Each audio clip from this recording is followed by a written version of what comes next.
el Señor le dice, voy a ponerlo en mi idioma callejero. ¿Quién te dijo a ti que? ¿Quién? No, yo que le dije, no, que quién te autorizó a ti para hacer eso. No se lo prohíbas. ¿Por qué? Porque el que no es contra nosotros, por nosotros es. Díganme, el que estaba por ahí haciendo eso, ¿tenía autorización del Señor? Claro, si no, no hubiera tenido poder. Dios lo había autorizado, lo había empoderado, lo había capacitado para hacer eso. Lo que pasa que era otro grupo, era otra persona. Nótese, muy interesante, le dijo, no se lo prohíban. Pero hubo otras cosas que no les dijo. No le dijo, bueno, alguno de ustedes váyase con él. No, no le dijo eso. Ni le dijo, díganle que venga para acá.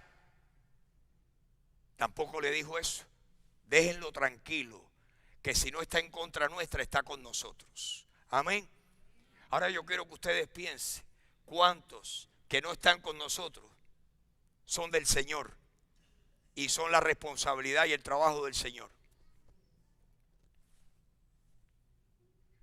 Cada uno de nosotros necesita hacer lo que Dios le manda hacer y dejar que los resultados sean del Señor.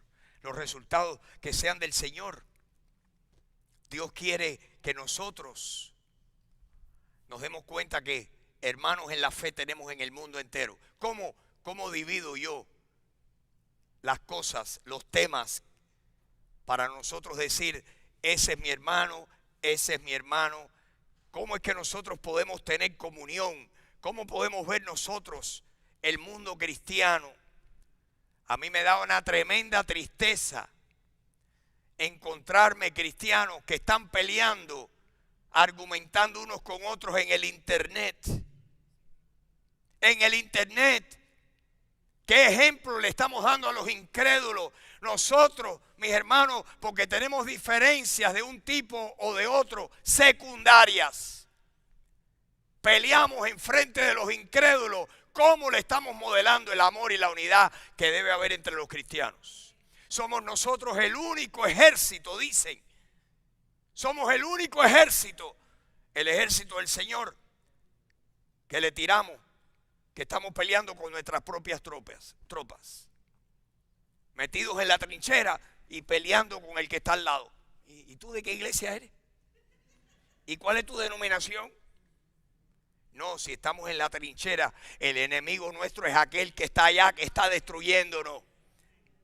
El enemigo nuestro es aquel que está allá. Que Dios nos libre. Miren, yo me comprometí con el Señor hace años, Señor. Los pastores, los maestros, los autores de libros que están enseñando algo. Yo, Señor, yo voy a enseñar la verdad. Y yo voy a hacer la verdad lo más entendible y lo más atractiva posible, Señor. Y en el mundo donde todo el mundo quiere competir por la cabeza, el cerebro de alguien, yo voy a poner la verdad que tú me estás enseñando y que cada persona la consuma como quiera, pero no le voy a echar tierra a más nadie. No le voy a echar tierra a otros, ni a una iglesia, no. Cuando uno echa tierra es porque está tratando de levantarse un poquito más alto, porque le molesta. Que Dios nos libre de eso. Que Dios nos libre. ¿Por qué? Porque esa iglesia y ese pastor, ese autor, ese lo que sea, a quien le va a dar cuenta un día es al Señor. Y ay.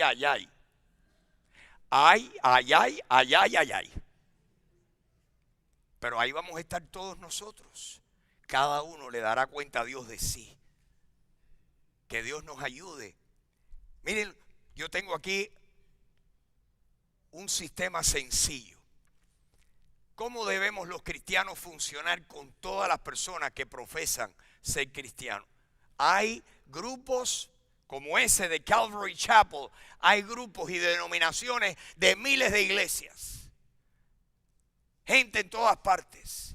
¿Cómo debemos de hacerlo? Le voy a contar. ¿Cómo lo hago yo?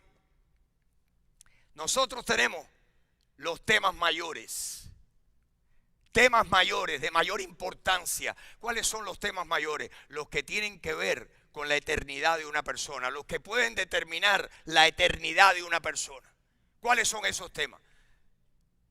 Le doy una enumeración. Uno, ¿es la Biblia, es la palabra de Dios? ¿Es la palabra inspirada de Dios? ¿La Biblia en sus documentos originales es la palabra de Dios? ¿Sí o no? Los cristianos tenemos que creer porque de la Biblia se deriva todo lo que nosotros creemos. La Biblia es la palabra de Dios y es la autoridad final en asuntos de fe y de práctica. La Biblia es la autoridad final. De ahí parte todo. ¿Qué cree esta persona de la Biblia? Cree que la Biblia es la palabra inspirada de Dios en sus documentos originales. No estoy hablando en traducciones que tienen sus pequeños defectos y errores. En los documentos originales, hebreo, arameo y griego, ¿es la palabra inspirada de Dios? La familia Soler acaba de venir del museo, ¿verdad? Racteri, allá en Washington, el Museo de la Biblia. ¿Vieron ahí Biblias de cuántos años? Todo el mundo tiene que ir al Museo de la Biblia si pueden ir a Washington, D.C. Para que vean la importancia, la relevancia que ha tenido la palabra de Dios en Estados Unidos y en el mundo. ¿La Biblia es la palabra de Dios, sí o no? El que crea que la Biblia es la palabra de Dios va por buen camino conmigo. Ese es un tema importante. Número 2, la singularidad de Dios. Nosotros los cristianos, la Biblia enseña que hay un solo Dios. Hay un solo Dios y nosotros adoramos a un solo Dios. Yo no doblo rodilla ante nadie excepto Dios. Pero Dios es Padre, Hijo y Espíritu Santo. Porque la Biblia dice que el Padre es Dios. El Padre es Dios, el Hijo es plenamente Dios y el Espíritu Santo es plenamente Dios. Y los tres son Dios y los tres son uno. Tremendo. ¿Tú entiendes eso? Ni papa. Pero lo dice la Biblia y como lo dice la Biblia, yo le apuesto a la Biblia. Que no lo entiendo, no lo entiendo. ¿Cómo Dios es Padre? Sí, porque son tres personas en la singularidad de Dios, que cada uno tiene un rol, un papel diferente. El Padre tiene un rol, el Hijo tiene un rol y el Espíritu Santo tiene un rol y los tres son Dios y no están en competencia. Cuando tú dices Dios, no porque Dios es Padre, Hijo y Espíritu Santo, no porque Espíritu es Dios, el Hijo es Dios, el Padre es Dios. Los tres, ninguno de los tres se pone bravo porque tú hables de los otros dos, porque los tres son Dios. Ahora nosotros seguimos el orden que vemos en la Biblia, le pedimos a Dios, le pedimos al Padre en el nombre del Hijo a través del Espíritu. Ese es el rol de cada uno. Cada uno tiene su rol. Sabemos que en este momento el rol importante es que el Espíritu Santo necesita revelarnos a Jesucristo. Jesús dijo, les voy a enviar al Espíritu para que Él les recuerde todas las cosas que yo les he enseñado. El Espíritu es nuestro maestro, es nuestro consolador, es el que viene a nuestro lado y nos consuela en nuestras tribulaciones. El que intercede por nosotros, dice Romanos 8:26. La obra intercesora del Espíritu Santo, pero en otro versículo dice que el que está intercediendo por ti y por mí es nada menos que el Señor Jesús, que está sentado a la mano derecha del Padre. Y está sentado y no parado. ¿Por qué? Porque su obra terminó. Y al terminar su obra se sentó. Todo representa y simboliza cosas espirituales importantísimas. Dios, la singularidad de Dios. Esa es una verdad. Jesús dijo, si ustedes no creen que yo soy quién, que yo soy Dios, en vuestros pecados moriréis. ¿Qué cree una persona, un grupo, una iglesia acerca de la salvación? La Biblia dice que no hay salvación en ningún otro. Dice Hechos 4:13, 4:12, en ningún otro hay salvación porque no hay otro nombre dado a los hombres bajo el cielo en que podamos ser salvos excepto el nombre de Jesús. Jesús es el Salvador. La salvación es a través de Jesús y a través de la fe en su sangre.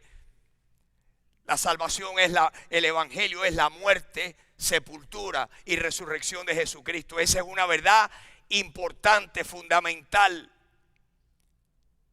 Que una persona, que un grupo, que una iglesia, que haya una declaración de fe donde la salvación a través única y exclusivamente de Jesucristo, eso es importantísimo. ¿Y cómo es que se salva el hombre? Viniendo a Jesucristo y creyendo en Él.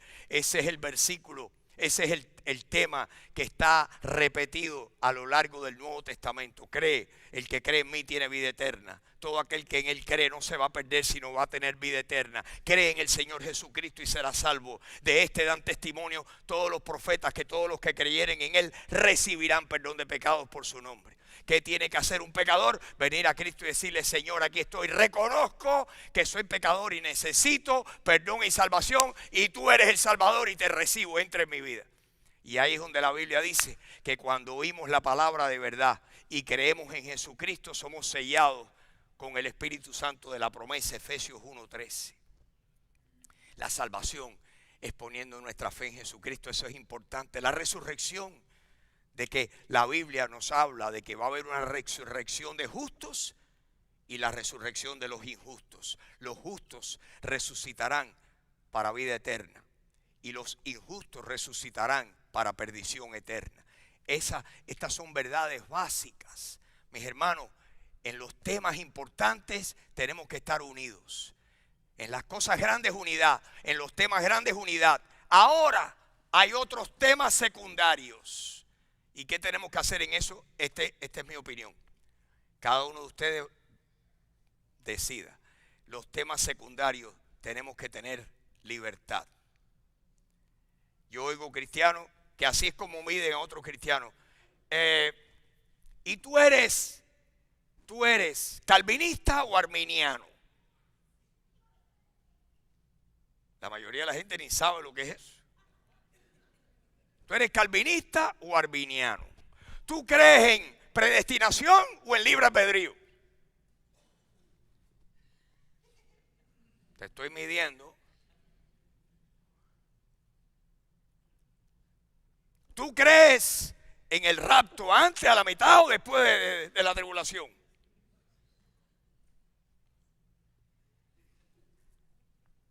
¿Tú eres carismático o no lo eres? Y los cristianos, óiganme, el que se ponga a discutir de los dones espirituales, que Dios nos dé todos los dones que Él quiere darnos. A mí que me los dé todos. Lo que pasa es que Dios no le da a todo el mundo todos los dones. Y Él escoge. Yo le he pedido: Señor, si yo tuviera el don de sanidad, o yo tengo la responsabilidad de orar y de creerle a Dios. Pero si yo pudiera tocar a alguien y sanarlo, esta mañana no estaría aquí. Estuviera en St. Nicholas Hospital, yendo a todas las camas y tocando a todos esos niños. Estaría ahí.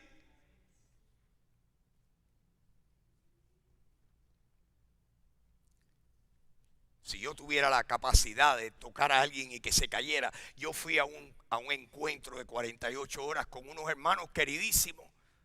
Y participé, estoy hablándoles hace años, y llegó el momento donde iban a repartir dones. Y dijeron: párense todo el mundo, párense. Y yo estaba ahí, yo era un participante más, no estaba ahí enseñando nada, yo estaba ahí así, miren. Levanten las manos. Llegaron a mí, el hermano queridísimo, sus intenciones son buenas. Llegó a mí y me puso la mano aquí en la frente y empezó a orar por mí. Yo me quiero caer si Dios me tumba, lo que no quiero que me empujen.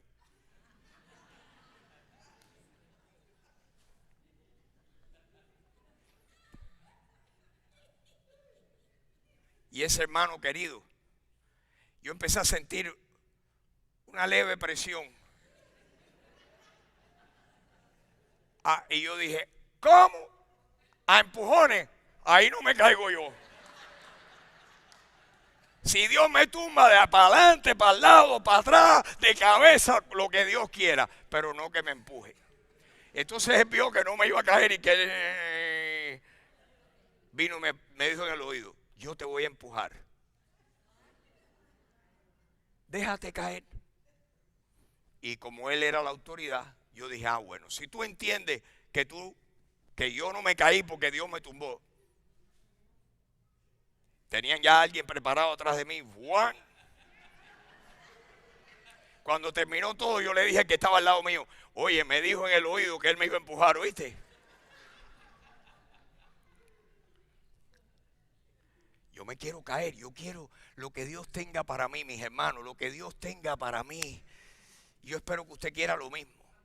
Yo no podré afirmar lo que todo el mundo diga, tampoco puedo negar. Si usted tiene su experiencia con Dios, yo lo respeto. Nosotros tenemos que aprender a respetarnos y a tolerarnos. Respetar no quiere decir aprobar. Callar no quiere decir que estamos coincidiendo. Necesitamos respetar y tolerar. Necesitamos ser tolerantes con las cosas que son menos importantes. ¿Me explico? ¿Y qué es lo que nos debe gobernar a todos? En las cosas grandes, unidad. En las un poco menos importantes, libertad. Y en todas, caridad o amor. Dios quiere que tengamos, que nos amemos. Que nos amemos. Yo quiero amar a todo el que está a mi lado. El que diga, yo soy cristiano, yo soy de este grupo, yo soy de Calvary Chapel. Mi hermano, tú eres mi hermano. Yo soy de aquel grupo. Mi hermano, tú eres mi hermano. Tenemos que ser así, mis hermanos, porque Dios quiere que nos unamos. En la unidad está la fuerza. Y lo que tenemos que hacer es, en vez de buscar los puntos de diferencia, lo que tenemos que buscar es los puntos en común. En común. Que Dios nos ayude a ser así. ¿No creen ustedes? Yo espero que usted esté de acuerdo conmigo. ¿Por qué pelean los cristianos? No peleemos. Decidamos no ponerle más piedra de tropiezo a nadie. ¿Qué tú tienes que no hayas recibido? Y si lo recibiste, ¿por qué te glorías como si no lo hubieras recibido? Señor, yo quiero que tú te lleves toda la gloria. Yo quiero que Jesucristo encuentre cuando regrese a la tierra una iglesia poderosa, una iglesia dinámica, una iglesia que está en fuego para Dios, que está predicando el evangelio, que se están amando, que están amando la palabra. ¿No es eso lo que el Señor está esperando de nosotros? Que Dios nos ayude. Amén, mis hermanos. Amén, amén. Le voy a pedir que se pongan de pie. Vamos a terminar. Padre Celestial. Señor, ¿cuánto nos falta por aprender, Señor? Señor, yo quiero aprender más. Yo quiero más, como cantamos esta mañana, yo quiero más de ti. Y yo te pido, Señor, que tú pongas ese deseo en todos nosotros. Señor, ayúdanos a amar. Señor, ayúdanos a ser pacientes con otros. Ayúdanos a no criticar. Ayúdanos a callarnos la boca, Señor. Y a dejar que seas tú quien puedas tener la última palabra. Ayúdame a amar a mis hermanos en África, en China, en Arabia Saudita, en Sudamérica, en Nueva Zelanda. Señor, que un día vamos a estar todos alrededor de ti. Tú dices que tú tienes tus hijos de entre toda lengua, tribu, pueblo, nación. Y que todos nosotros somos para ti reyes y sacerdotes. Somos una nación de sacerdotes para ti. Como eran los levitas, así somos nosotros, Señor. Te damos gracias por tu palabra. Te pedimos, Dios, que tú nos sanes, sana nuestras malas actitudes, sana mis prejuicios, Señor. Sana mis prejuicios. Ayúdame, Señor, ayúdame, guíame en toda la verdad. Señor, no me dejes salirme de la verdad. Pero ayúdame a no estar prejuiciado y no juzgar antes de tiempo, darte todo el tiempo a ti, Señor, para que tú le enseñes a otros. Ayúdanos, Señor, ayúdanos a ser una iglesia amorosa, una iglesia que sea el que sea que toque a nuestras puertas, que le estamos agregando valor a sus vidas. Gracias, Señor. Gracias por todas tus bendiciones. Señor, si aquí hay alguien que todavía no ha recibido a Jesucristo, mi amigo o mi amiga, si tú no has venido al Señor para recibirlo, para decirle, Señor, tengo defectos que son pecados y quiero que tú me perdones, Jesucristo, necesito que tú perdones mis pecados, te recibo como mi Salvador, creo que tú fuiste mi sustituto y moriste por mí, y yo creo que moriste y resucitaste. Te pido, Señor, que si alguien aquí necesita recibir a Jesús, mi amigo o mi amiga, si tú necesitas recibir a Jesús, ahora mismo hazlo. El Señor te está oyendo. La Biblia dice, todo aquel que invoque el nombre del Señor será salvo. Invócalo ahora mismo. Ahí en tu corazón dile, Jesús, sálvame. Díselo, Jesús, sálvame. Así lo hice yo un día.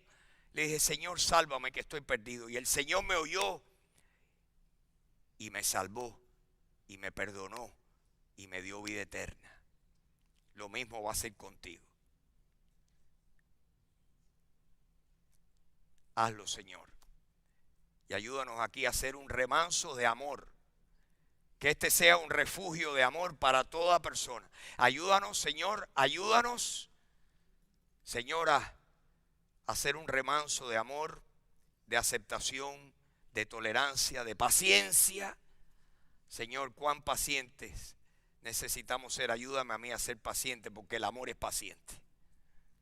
Ayúdame. Gracias, Señor. Gracias. Te lo pedimos todo en el nombre de Jesucristo. Amén, amén, amén y amén, mis hermanos. Amén. Gracias. Dios les bendiga. Gracias por su atención, por estar aquí, por ser parte de esta congregación. Que Dios les bendiga. Los que pueden, nos vemos el miércoles. Los otros que van a calle 8, por favor, diríjanse hacia el edificio B. Que Dios les bendiga.